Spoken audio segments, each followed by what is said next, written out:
નમસ્કાર વિદ્યાર્થી મિત્રો, ધોરણ 11 કોમર્સ, વિષય વાણિજ્ય વ્યવસ્થા અને સંચાલન, ચેપ્ટર નંબર 1 ધંધાનું સ્વરૂપ, હેતુ અને કાર્યક્ષેત્ર. આ ચેપ્ટરમાં આપણે શરૂઆતમાં ભણ્યા હતા અને એ યાદ કરાવું તો આ ચેપ્ટરની શરૂઆતમાં આપણે ભણ્યા હતા આર્થિક પ્રવૃત્તિ અને બિનઆર્થિક પ્રવૃત્તિ, એનો અર્થ, ઉદાહરણ અને તફાવત. ત્યાર પછી આપણે ભણ્યા હતા આર્થિક પ્રવૃત્તિના પ્રકારો. 3 પ્રકારો ભણ્યા હતા: ધંધો, વ્યવસાય અને નોકરી. ત્યાર પછી આપણે ભણ્યા હતા મિત્રો આર્થિક પ્રવૃત્તિમાંથી ધંધોનો અર્થ, ધંધાના લક્ષણો, ધંધાના તો કે હેતુ, ધંધાના 2 હેતુ ભણેલા: મુખ્ય હેતુ અને ગૌણ હેતુ, સામાજિક હેતુ. બરાબર.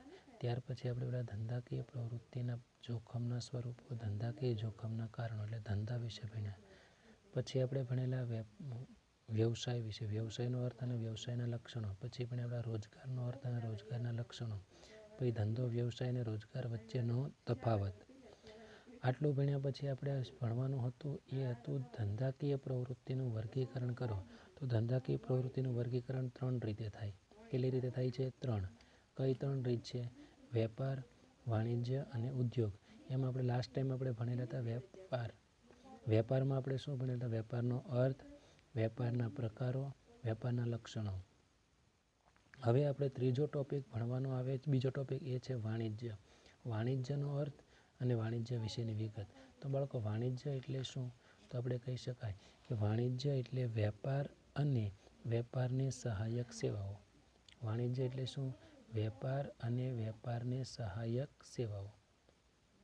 વાણિજ્યનો અર્થ, વાણિજ્ય એટલે વેપાર અને વેપારને સહાયક સેવાઓ. તો વાણિજ્યમાં વેપાર પણ થાય અને સાથે સહાયક સેવાઓ પણ જોડાયેલી છે. આ સહાયક સેવાઓ કઈ? તો કે વેપાર માટે બેન્કિંગ, વીમો, વખાર, આડતિયો, વાહન વ્યવહાર અને સંદેશ વ્યવહારનો સમાવેશ થાય.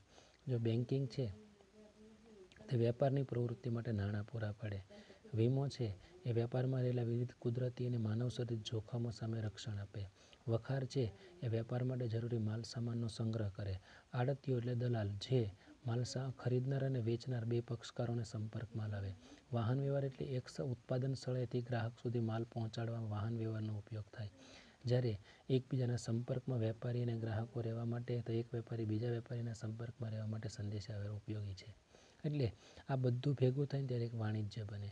તો વાણિજ્ય એટલે શું? વેપાર અને વેપારને સહાયક સેવાઓ. આ સહાયક સેવાઓ કઈ કઈ? બેન્કિંગ, વીમો, વખાર, આડતિયો, વાહન વ્યવહાર અને સંદેશાવ્યવહાર. બાળકો, આ વેપારના વાણિજ્યના લક્ષણો શું? તો વાણિજ્યમાં પહેલાં તો વેપારનો સમાવેશ થાય. શેનો સમાવેશ થાય? વેપારનો. નંબર 2, વાણિજ્ય આર્થિક પ્રવૃત્તિ છે, કારણ કે નાણાં સાથે સંકળાયેલી પ્રવૃત્તિ હોવાથી કેવી પ્રવૃત્તિ છે? આર્થિક. વાણિજ્યમાં સહાયક સેવાઓનો સમાવેશ થાય. વાણિજ્યમાં શેનો? સહાયક સેવાઓનો શું થાય છે? સમાવેશ. પછી સહાયક સેવા કઈ? બેંક, વીમો, વખાર, આડતિયો, વાહન વ્યવહાર, સંદેશાવ્યવહારનો સમાવેશ થાય. વાણિજ્ય સમય અને સ્થળ ઉપયોગિતામાં વધારો થાય. વાણિજ્યને લીધે છે ને સમય અને સ્થળ ઉપયોગિતામાં વધારો થાય. એટલે સમયની વાત કરીએ તો વખાર છે વાણિજ્યની સેવા. તો વખાર પહેલાં માલ સામાનનો સંગ્રહ કરે. તો એક સમય માલ સામાનનો સંગ્રહ કરે એટલે બીજા સમયે માલ સામાન, દાખલા કે ઘઉંનું ઉત્પાદન શિયાળામાં થાય તો વખારમાં ઘઉંનો સંગ્રહ કરી લેવામાં, ઉનાળા અને ચોમાસામાં લોકોને ઘઉં પૂરા પાડવામાં આવે. એટલે આ સમય ઉપયોગિતા વધારે. વાહન વ્યવહાર એક સ્થળેથી બીજા સ્થળે માલ સામાનની શું કરવામાં લાગે? હેરફેર કરવા માટે ઉપયોગી થાય. એટલે સ્થળ ઉપયોગિતામાં વધારો થાય. પછી સહાયક સેવાઓનું સાતત્ય હોય. વાણિજ્યમાં સહાયક સેવાઓનું સાતત્ય હોવું જોઈએ. એટલે કે દરેક પ્રવૃત્તિ સતત. જો બેન્કિંગની સેવા ન મળે તો વેપાર ન થાય. વાહન વ્યવહારની સેવા ન મળે તો વેપાર ન થાય. એટલે વાણિજ્ય માટે સેવાઓ જે છે આ બધી સેવાઓ સતત મળવી જોઈએ. પછી સહાયક સેવાની યોગ્ય કિંમતે હોય તો ગ્રાહકોને વાજબી ભાવે વસ્તુ કે સેવા મળે. આ સહાયક સેવાઓ યોગ્ય કિંમતે જો મળી રહે ને તો ગ્રાહકોને વાજબી કિંમતે વસ્તુ કે સેવા મળે. સહાયક સેવાનો પ્રશ્ન છે તો હું તને એમ કહું કે સહાયક સેવાઓ કઈ? બેંક છે, વીમો છે, વખાર છે. આ બધી સેવા યોગ્ય કિંમતે આપણને સસ્તી મળી રહે તો ગ્રાહકોને વાજબી ભાવે વસ્તુ કે સેવા મળે છે. તો વાણિજ્યના લક્ષણો કેટલા? વાણિજ્યના 6 લક્ષણો. પહેલું, વેપારનો સમાવેશ થાય. આર્થિક પ્રવૃત્તિ, સહાયક સેવાનો સમાવેશ થાય. સમય અને સ્થળ ઉપયોગિતામાં વધારો થાય. સહાયક સેવાનું સાતત્ય હોય. સહાયક સેવા યોગ્ય કિંમતે મળી રહે તો ગ્રાહકોને વાજબી ભાવે વસ્તુ કે સેવા મળી રહે. તફાવત. વેપાર અને વાણિજ્ય વચ્ચે શું તફાવત છે? તો તફાવતના મુદ્દા છે 4: અર્થ, કાર્યક્ષેત્ર, સમાવેશ અને પક્ષકારો. વેપાર અને વાણિજ્ય વચ્ચેનો જો તફાવત આપણે પાડીએ તો આ રીતે તફાવત પડે. જો વેપાર અને વાણિજ્ય વચ્ચેનો તફાવત. બાળકો, વેપારનો અર્થ શું? વસ્તુ કે સેવાના બદલામાં વસ્તુ કે સેવા અથવા નાણાંના બદલામાં વસ્તુ કે સેવાનો વિનિમય એટલે વેપાર. જ્યારે વાણિજ્ય એટલે શું? વેપાર અને સહાયક સેવાઓનો સમૂહ એટલે શું કહેવાય? વાણિજ્ય. એટલે વેપારમાં શું આવે? ફક્ત બે પક્ષકારો વચ્ચે વસ્તુ કે સેવાનો વિનિમય થાય. જ્યારે વાણિજ્યમાં વેપાર ઉપરાંત સહાયક સેવા હોય. એટલે વેપારનું કાર્યક્ષેત્ર કેવું છે? મર્યાદિત. જ્યારે વાણિજ્યનું કાર્યક્ષેત્ર કેવું છે? વિશાળ. સમાવેશ. વેપારમાં વાણિજ્યનો સમાવેશ થતો નથી, પણ વાણિજ્યમાં વેપારનો સમાવેશ થાય છે. આ લક્ષણમાં કીધું હતું, બરાબર. પક્ષકારો. વેપારના બે પક્ષ ગ્રાહક અને વેપારી એકબીજાને પરિચિત હોય અને નજીક હોય. જ્યારે વાણિજ્યમાં બે પક્ષકારો એકબીજાના દૂર હોય અને અપરિચિત હોય. આ તો સહાયક સેવાઓને લીધે વેપાર થાય. તો આપણે આખી વિગત કહીએ તો તફાવતના અર્થ પછી કાર્યક્ષેત્ર, સમાવેશ અને પક્ષકારો. તો તફાવતનો અર્થ શું છે? વેપારનો અર્થ શું? વેપારનો અર્થ થાય નફાના હેતુથી વસ્તુ કે સેવાનું ખરીદ વેચાણ કરો એટલે વેપાર. જ્યારે વાણિજ્ય એટલે શું? વેપાર અને સહાયક સેવાઓનો સમૂહ એટલે શું કહેવાય? વાણિજ્ય. કાર્યક્ષેત્ર. વેપારનું કાર્યક્ષેત્ર મર્યાદિત છે, એમાં માત્ર વિનિમય થાય છે. જ્યારે વાણિજ્યનું કાર્યક્ષેત્ર વિશાળ છે. કેમ? તેમાં વેપાર ઉપરાંત સહાયક સેવાઓનો સમાવેશ થાય. બોલો, એનો અર્થ વેપારમાં વાણિજ્યનો સમાવેશ થતો નથી, જ્યારે વાણિજ્યમાં વેપારનો સમાવેશ થાય છે. બોલો, વેપારના બંને પક્ષકારો કેવા છે? એકબીજાથી પરિચિત હોય છે, જ્યારે આના બંને પક્ષકારો એકબીજાથી અપરિચિત હોય, દૂરના સ્થળે હોય છે. હવે વધારે વાત કરીએ આપણે. તો આપણે ધંધાકીય પ્રવૃત્તિનું વર્ગીકરણ કરીએ તો ત્રીજો ભાગ શું પડે? તો ધંધાકીય પ્રવૃત્તિનું વર્ગીકરણ છે એનો ત્રીજો ભાગ આપણે એ છે, અને એ છે ઉદ્યોગ. ધંધાકીય પ્રવૃત્તિનો ત્રીજો ભાગ શું છે? આપણે ઉદ્યોગ. જો ધંધાકીય પ્રવૃત્તિનું વર્ગીકરણ ત્રણ રીતે. વેપાર આપણે ભણ્યા, વાણિજ્યની હમણાં ચર્ચા કરી. હવે ત્રીજો વર્ગ શું છે? ઉદ્યોગ. એટલે ચેપ્ટર અહીંયા શું થાય છે? પૂરું. બરાબર. ઉદ્યોગ. ઉદ્યોગનો અર્થ શું છે? માનવ જરૂરિયાત સંતોષવા માટે. બોલો, માનવીની જરૂરિયાત સંતોષવા માટે. ફરી વખત બોલો, માનવ જરૂરિયાત સંતોષવા માટે કાચા માલ ઉપર વિવિધ પ્રક્રિયા દ્વારા ઉત્પાદન કરી તૃષ્ટિગુણ ઉમેરવાની પ્રક્રિયાને ઉદ્યોગ કહે. તો એક પછી એક સ્ટેપ લઈએ.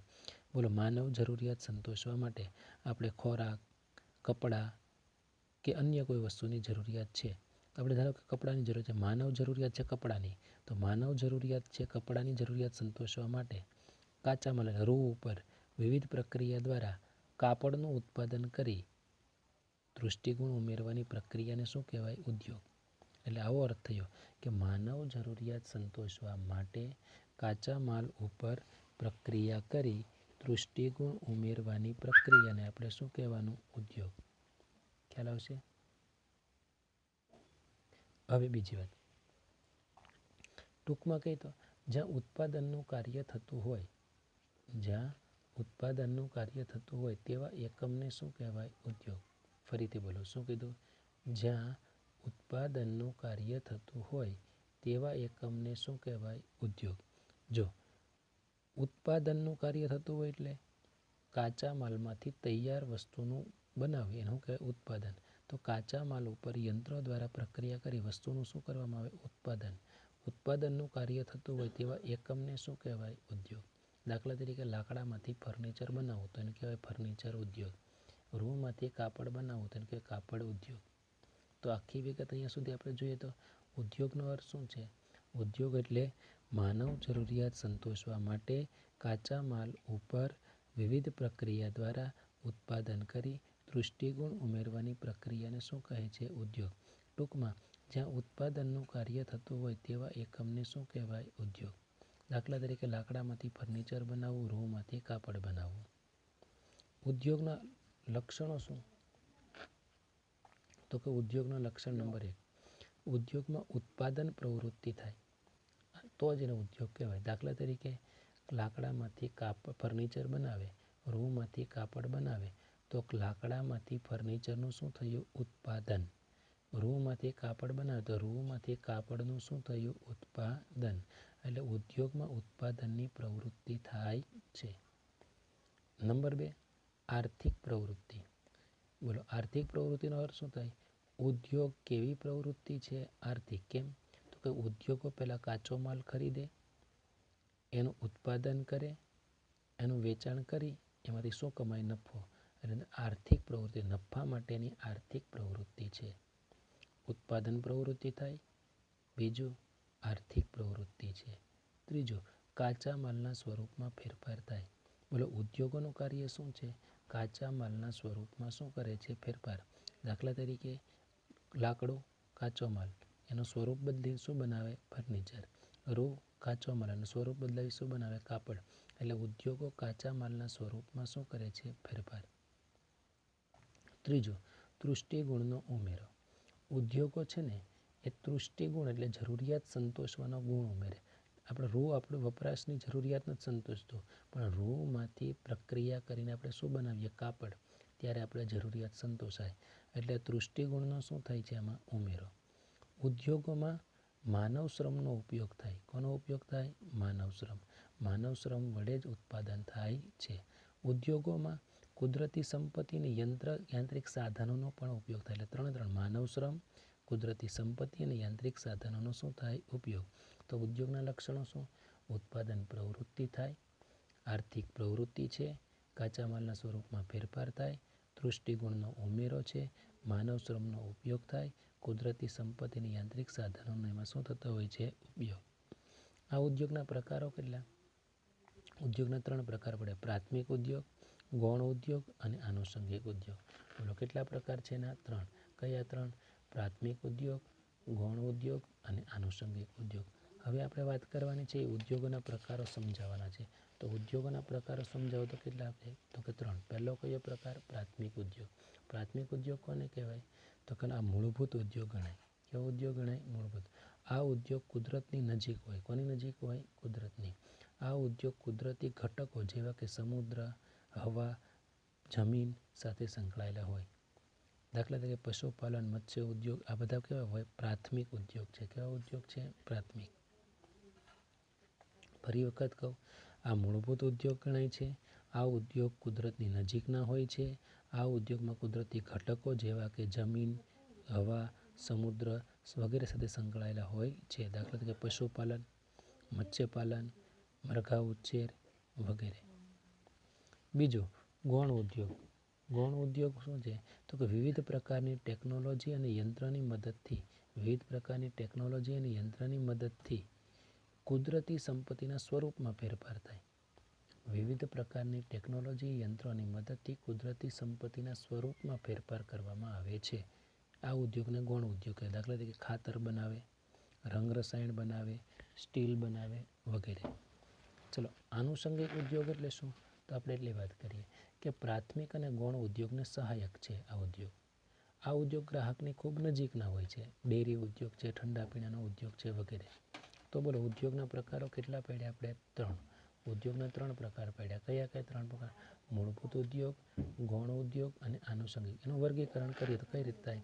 તો કે જો પ્રાથમિક ઉદ્યોગ કોને કહેવાય? ગૌણ ઉદ્યોગ કોને કહેવાય? આનુષંગિક. સમજો જમીન ઉપર ઘઉંનું ઉત્પાદન થાય, ખેતી, પ્રાથમિક ઉદ્યોગ. કુદરતી ઘટકનો ઉપયોગ થયો, એમાંથી લોટ બનાવે તો ગૌણ ઉદ્યોગ. પણ એમાંથી પાઉં કે બિસ્કિટ બનાવે ને તો કેવો ઉદ્યોગ? ગૌણ. જમીનમાંથી કાચી ધાતુ મેળવે, કેવો ઉદ્યોગ? પ્રાથમિક ઉદ્યોગ. એ કાચી ધાતુમાંથી સ્ટીલ બનાવે તો કેવો ઉદ્યોગ? ગૌણ ઉદ્યોગ.